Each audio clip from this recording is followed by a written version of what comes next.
ఏంటి మన టాపిక్? బైబిల్‌లో ఉన్న ప్రతి మాటను నమ్మాలా? అంటే యెస్, నమ్మాలి. బైబిల్‌లో ఉన్న ప్రతి మాటను నమ్మాలి.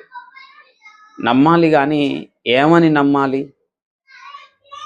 అంటే చాలామంది ఏమంటారంటే మనం బైబిల్‌లో ఉన్న ప్రతి మాటను నమ్మాలి బ్రదర్. బైబిల్‌లో మత్తయి సువార్త 5వ అధ్యాయం 17వ వచనంలో యేసుక్రీస్తు ప్రభువారు అంటారు. ఏమంటారు? ధర్మశాస్త్రములో నైనను ప్రవక్తల వచనములోనైనను కొట్టివేయవచ్చునని తలంచకూడదు, నెరవేర్చుటకే గాని కొట్టివేయుటకు నేను రాలేదు. ఇంకా కింద ఏమంటాడు? ఆకాశమును భూమియు గతించిపోయిన గాని దాంట్లో ఒక సున్నైనను పొల్లైనను అది అంటే పరిశుద్ధ గ్రంథంలో ఒక సున్న ఒక పొల్లైనను కూడా మనం తీసివేయడానికి ఆస్కారం లేదు బ్రదర్ అని అంటారు. అంటే మనం తీసేస్తామని చెప్పబడింది అక్కడ విషయం ఏంటంటే యేసుక్రీస్తు ప్రభువారు తన గురించి ధర్మశాస్త్రంలో కానీ ప్రవక్తల గ్రంథాల్లో కానీ కీర్తనలో కానీ తన గురించి వ్రాయబడినటువంటి మాటలలో ఒక సున్న ఒక పొల్లు కూడా నెరవేరకుండా తప్పిపోదు అని అర్థం. అర్థమైందా? యేసుక్రీస్తు జీవితంలో అంతా సంపూర్ణంగా నెరవేరుతుంది అని అర్థం అక్కడ. అలాగని మళ్ళీ బైబిల్లో ఏదైనా కలపొచ్చు తీయొచ్చా అంటే అలా కాదు. మళ్ళీ బైబిల్లో ఏది కలపకూడదు, ఏది తీయకూడదు. మనం ద్వితీయోపదేశకాండం 4వ అధ్యాయం 2వ వచనంలో చూసినా కూడా అంతే. దేవుడైన యెహోవా మీకు ఆజ్ఞాపించినటువంటి ఆజ్ఞలతో కావచ్చు, మాటలతో కావచ్చు, దేనిని కలపకూడదు, దేనిని తీసివేయకూడదు. అలాగే 12వ అధ్యాయం 32వ వచనంలో కూడా అంటది, దేనిని కలపకూడదు, దేనిని తీసివేయకూడదు. ప్రకటన గ్రంథం 22వ అధ్యాయం 18, 19 వచనాల్లో కూడా అంటది. ఈ ప్రవచన గ్రంథమందు ఉన్న వాక్యములను చదివేవానికి, వినేవానికి, గైకొనేవానికి చెప్పేది ఏంటంటే ఏది కలపకూడదు, ఏది తీసివేయకూడదు. అంటే ఇప్పుడు అంటే ఏమంటారంటే బైబిల్లో ఉన్న ప్రతి మాట నమ్మాలి బ్రదర్ అని అంటారు. వాస్తవమే, నమ్మాలి. నమ్మొద్దని ఎవరు చెప్పరు. బైబిల్లో ఉన్న ప్రతి మాటను నమ్మాలి. కానీ ఏమని నమ్మాలి? బైబిల్లో ఉన్న ప్రతి మాట దేవుడు మాట్లాడిన మాట కాదు. అర్థమైందా? బైబిల్లో ఉన్న ప్రతి మాట దేవుడు మాట్లాడిన మాట కాదు. అది గుర్తుపెట్టుకోవాలి.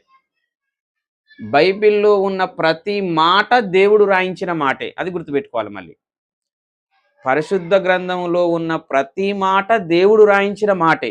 కానీ పరిశుద్ధ గ్రంథంలో ఉన్న ప్రతి మాట దేవుడు మాట్లాడిన మాట కాదు. అర్థమైందా? ఈ వ్యత్యాసం అర్థమైందా? పరిశుద్ధ గ్రంథంలో ఉన్న ప్రతి మాట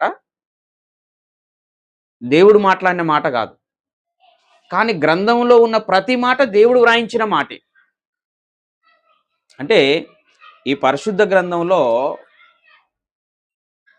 దేవుడు మాట్లాడిన మాటలు ఉన్నాయి, మనుషులు మాట్లాడిన మాటలు ఉన్నాయి, సాతాను మాట్లాడిన మాటలు ఉన్నాయి, దయ్యాలు మాట్లాడిన మాటలు ఉన్నాయి, గ్రంథకర్తలు మాట్లాడిన మాటలు ఉన్నాయి. అర్థమైందా? గ్రంథకర్త మాట్లాడిన మాటలు ఉన్నాయి, ఇతరులు లోకస్తులు మాట్లాడిన మాటలు ఉన్నాయి. ఆ మాటలను ఎవరు ఏం అంటే ఈ వీరందరూ పలికిన మాటలను దేవుడు వ్రాయించాడు. కానీ ఎవరు పలికిన మాటలను వారు పలికిన మాటలాగానే మనం తీసుకోవాలి తప్ప ఇతరులు పలికిన మాట కూడా దేవుని మాటలాగా మనం స్వీకరించకూడదు. గుర్తుపెట్టుకోవాలి. అర్థమైందా? ఇతరులు పలికిన మాటలు కూడా దేవుని మాట అని మనం స్వీకరించకూడదు. దేవుడు చెప్పిన మాటే మనం దేవుని మాటగా తీసుకోవాలి. అంతేగాని ఇతరులు చెప్పిన మాటలు కూడా పరిశుద్ధ గ్రంథంలో ఉన్నాయి కదా, అవి దేవుని మాటలే అని తీసుకోకూడదు. కాకపోతే ఇతరులు ఏం పలికారు, వారి హృదయంలో ఏముంది, వారు ఏం చేశారన్నది యథార్థంగా దేవుడు రాయించాడు. అంతే తప్ప కానీ ఈ దేవుడు పలికిన మాటలు కావు. అర్థమైందా? ఇప్పుడు సపోజ్ మీకు అర్థం కావడానికి కొంచెం నేను ఒక మాట చెప్తాను చూడండి. ఇప్పుడు ఆది కాండంలో ఒక మాట ఉంటుంది చూడండి. 19వ అధ్యాయం 31వ వచనం. ఆదికాండం 19 అధ్యాయం 31 వచనంలో ఏముంటది? అట్లుండగా అక్క తన చెల్లెలితో మన తండ్రి ముసలివాడు సర్వలోక మర్యాద చొప్పున మనతో పోవుటకు లోకములో ఏ పురుషుడు లేడు. ఏంటి? ఎవరు ఇక్కడ ఇన్సిడెంట్ ఏంటి? లోతు లోతు యొక్క భార్య, ఆ లోతు ఉన్నటువంటి ఆ సొదొమ గొమొర పట్టణం అంతా దేవుడు కురిపించిన అగ్నిగంధకాలలో తగిలబడిపోయింది. ఇక్కడ సేవ్ అయింది ఎవరు? లోతు ఇద్దరు కుమార్తెలు. లోతు ఇద్దరు కుమార్తెలు ఏం మాట్లాడుతున్నారు? ఏం మాట్లాడుకుంటున్నారు? ఏం మాట్లాడుకుంటున్నారు? మన తండ్రి ముసలివాడు సర్వలోక మర్యాద చొప్పున మనతో పోవుటకు లోకములో లేడైగా. అంటే భూమి మీద మొత్తం ఆదాము కానించి లోతు వరకు వచ్చిన మనుషులందరూ చనిపోయినరు. మరలా పునరుత్పత్తి లోతుతోనే ప్రారంభమైందా? లోకం వల్ల మనుషులు లేరా? పురుషులు లేరా? ఇక అంటే అబ్రాము ఉన్నాడా? షారా ఉందా? ఇంకా వేరే దేశాలు ఉన్నాయా? వేరే ప్రాంతాలు ఉన్నాయా? వేరే జనాలు ఉన్నారా? లేరా? వేరే జాతుల వాళ్ళు. మరి ఈమె ఏమంటుంది? లోకములో ఇక పురుషుడు లేడా? ఈ మాట నిజమా అబద్ధమా? మరి ఈ మాటను ఈమె మరి ఇక చూడు, లోతు కాలంలో ఇక లోతుతోనే మళ్ళా పునరుత్పత్తి అయింది. ఇక పురుషులు లేరు, లోతుతోనే ఇక్కడ మళ్ళా జాతి ప్రారంభమైంది అని మనం చెప్పుదామా? ఎందుకు చెప్పకూడదు? అక్కడ చెప్తుంది కదా లోతు కుమార్తె, లోకంలో ఇక మొగోళ్ళు లేరు, మా నాన్నొక్కడే మిగిలిండని చెప్తుంది కదా. నమ్ముదామా అది? అంటే ఏం చెప్పాలి? నేను ఎందుకు చెప్పాను ఇది? ఇది దేవుడు పలికిన మాట, లోతు కుమార్తె పలుకుతున్న మాట. అది వాళ్ళ మనస్సులో నుంచి వారు అభిప్రాయపడుతున్నారు, వాళ్ళు అనుకుంటున్న మాట. అది దేవుడు చెప్తున్న మాట కాదు. ఇది కూడా దేవుడే చెప్పిండు చూడు. ఆ కాలంలో ఎవరు లేరు మగ పురుషులు, లోతు కుమార్తె చెప్పింది. మరి స్టేట్మెంట్ ఇచ్చింది ఇక్కడ పరిశుద్ధ గ్రంథంలో. అంటే ఆ మాటను మనం తీసుకుంటారా? కానీ దేవుడు, వాళ్ళు ఏమనుకుంటురో దేవుడు రాయించుండు, కానీ వాళ్ళు అనుకున్నది నిజం కాదు. అర్థమైందా? ఇలాగ మనం కొన్ని మాటలను పరిశీలన చేస్తే మళ్ళీ సాతాను ఉంటుంది. సాతాను ఎవరి దగ్గరికి వచ్చింది? ఆదామవ్వల దగ్గరికి వచ్చింది. ఆదామవ్వల దగ్గరికి వచ్చి ఏం చెప్పింది? మీరు చావనే. దేవుడు ఏం చెప్పిండు? చస్తారు. అది ఆత్మీయ మరణమా శరీర మరణమా ఏదో ఒకటి పక్కన పెట్టండి. దేవుడు ఏం చెప్పిండు? చస్తారు అని. నిశ్చయముగా అంటే ఖచ్చితంగా చస్తారని దేవుని మాట అది. ఇప్పుడు సాతాన్ గాడు వచ్చి ఏం చెప్పిండు? మీరు చావనే చావరు అని సాతాన్ గాడు చెప్పిండు. అంటే ఇప్పుడు ఏది దేవుని మాట అందులో? అంటే సాతాను మాట. అంటే సాతాను చెప్పినటువంటి మాట అది నిజము కాదు. అర్థమైందా? అది నిజము. అర్థమైందా? చావనే చావరనే తప్పు. శరీరంతో చచ్చిరా చావలేదా? ఆదామవ్వలు చచ్చిపోయారు. తర్వాతకి ఆత్మీయంగా చచ్చిపోయారా? చచ్చిపోలేదా? చచ్చిపోయారు. మరి సావనే సావరన్నారు. ఓకే, అంటే మీరు గుర్తుపెట్టుకోవాలి, పరిశుద్ధ గ్రంథంలో ఉన్న మాటలన్నీ కూడా దేవుడు వ్రాయించిన మాటలే, కానీ ఉన్న ప్రతి మాట దేవుడు పలికిన మాట కాదు. మనుషులు పలికిన మాటలు కూడా ఉన్నాయన్నమాట. మీరు ఇప్పుడు యేసు ప్రభు కాలం నాటి దగ్గరికి వెళ్ళిపోయామనుకో, ఏమన్నారు? యేసు ప్రభుని ఏమన్నారు? యేసు ప్రభుని ఏమన్నారు చూడండి. యోహాను సువార్త 7వ అధ్యాయం 12వ వచనంలో ఉంటది. యోహాను సువార్త. మరియు జనసమూహములలో యేసు ప్రభును గూర్చి గొప్ప సనుగు బుట్టెను. కొందరేమో యేసు ప్రభుని మంచోళ్ళు అన్నారు, ఇంకొందరేమో మంచోడు గాడన్నారు, ఇంకొందరేమో మోసగాడు అన్నారు. అంటే రకరకాలుగా అన్నారు. మరి మనుషులందరూ అన్నీ కరెక్టేనా? వాళ్ళు నిజాలే చెప్పిర్రా? ఇంకొంతమంది ఏమన్నారు? దయ్యాలకు అధిపతి అన్నారు. ఇంకొంతమంది ఏమన్నారు? దయ్యం పట్టిన వాడు అని అన్నారు. ఇంకొంతమంది ఏమన్నారు? పాపిష్టి అయిన మనుషుడు ఈ పుట్టుగ్రుడ్డి వాని కన్నులు ఎలాగూ తెరుచును అని అన్నారు. అంటే వారు మాట్లాడిన మాటలని నిజమా అబద్ధమా?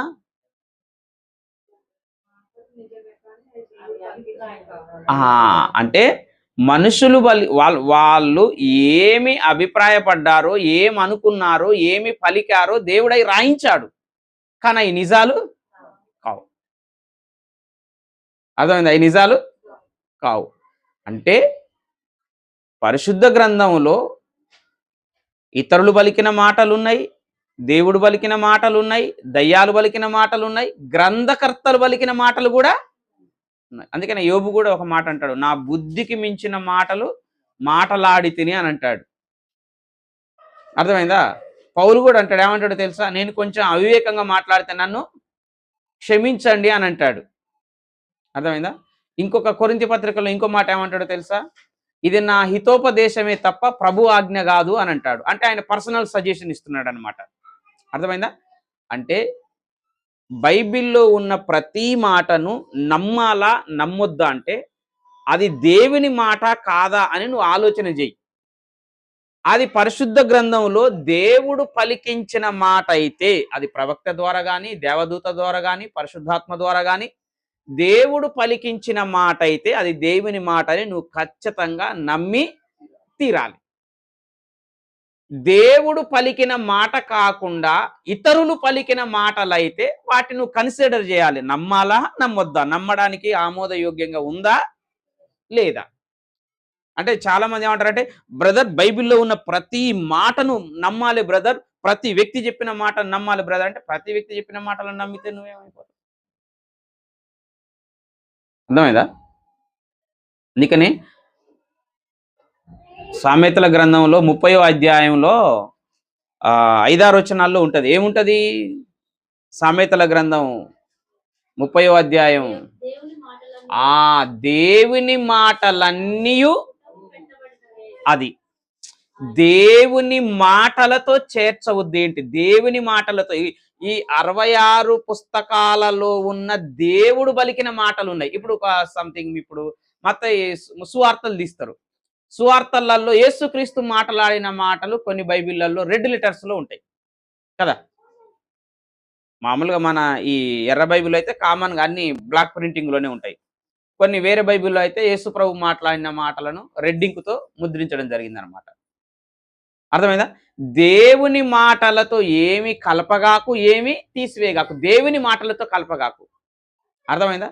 అలాగని మరి ఇక మొత్తం దేవుడు పలికిన మాటలే అంటే మొత్తం అన్ని చోట్ల దేవుడు పలికిన మాటలు కావు. కొన్ని మనుషులు మాట్లాడిన మనుషుల అభిప్రాయాలు రాయబడ్డాయి, మనుషులు ఏమనుకుంటున్నారో రాయబడ్డాయి, మనుషులు ఏం చెప్పారో రాయబడ్డది, మనుషులు ఏం చేశారో రాయబడ్డది, తర్వాతకి దేవుడు ఏం చెప్పాలనుకున్నాడో అది రాయబడ్డది. కాబట్టి అది గ్రంథకర్త చెప్పిందా, మనుషులు చెప్పిందా, దయ్యాలు చెప్పిందా, సాతాను చెప్పిందా, ఎవరు చెప్పింది, దేవుడు చెప్పిందా, నువ్వు ఇలా పరిశీలన చేసిన తర్వాతకి దేవుడు చెప్పిన మాటను ఖచ్చితంగా నమ్మి తీరాలి. అంతేగాని బైబిల్లో ఉన్న ప్రతి మాటను నమ్మాలి అంటే కొంతమంది జనాలు దేవుణ్ణి ధిక్కరించిన, ఇప్పుడు ఫరో ఉన్నాడు, మోషే పోయా ఉన్నాడు, ఇశ్రాయేలు జనాంగాన్ని వదిలిపెట్టు యెహోవా పంపించాడు అంటే ఫరో ఏమన్నాడు? యెహోవా ఎవడు నేను మిమ్మల్ని ఓనిచ్చుటకు అని అన్నాడు. అంటే ఆ మాటను మనం నమ్మాలా? అర్థమైందా? అంటే వాడు అన్యుడు మాట్లాడుతున్నటువంటి మాట, అంటే దేవుని శక్తి తెలవనప్పుడు మాట్లాడుతున్న మాట అది. అర్థమైందా? అందుకోసమే ప్రతి మాటను బైబిల్లో ఉన్న ప్రతి మాటను నమ్మాలి అని అన్నప్పుడు అది దేవుడు పలికిన మాట అయితే, దేవుని మాట అయితే ఖచ్చితంగా నమ్మి తీరాలి. అర్థమైందా?